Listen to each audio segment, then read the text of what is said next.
All right, here we're asked a couple of different things about this sawtooth graph, which is very similar to like a sine or cosine graph, where it has this shape that repeats over and over and over again. And so we're going to use some of the same words, like in this case, amplitude, or the distance from the midline, which looks like it's right at the y-axis, the distance between the midline and the highest point, or the midline and the lowest point. And either way, those distances are both 2. That's how the amplitude works, because it's the midline, the distance between the top and the distance between the bottom is always going to be the same. So our amplitude here is 2.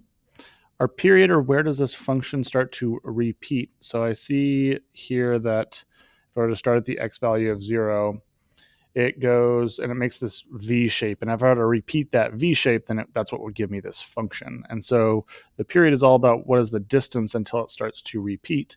In this case, we can see that there's 4 units until it starts to create a new V. So I would say the period here is going to be 4.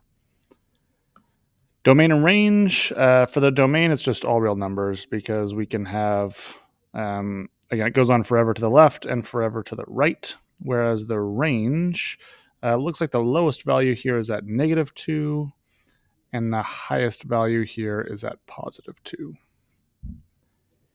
And lastly, it asks us what are the x-intercepts of the function, and we see that there are infinite, right? You look for where does it cross the x-axis, and we see that if it just keeps making that shape, then we will always have an infinite number of x-intercepts. So that's why it asks us to have our answer as an equation here.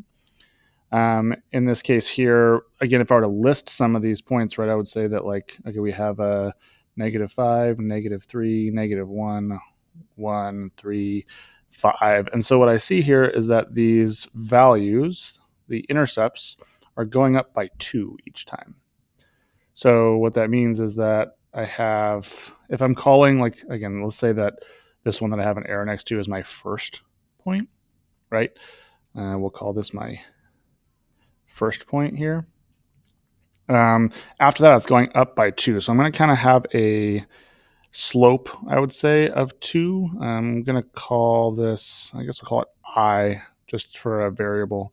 And then if 1 is our first value, then I'm going to go ahead and call that +1. And so basically, if I'm trying to find an x-intercept, if we call this the first one, or when I is 0, to find the second one, I just plug in 1 and plug in 2 and plug in 3 and so on. And so I kind of have this equation that would help me find whichever x-intercept I'm looking for.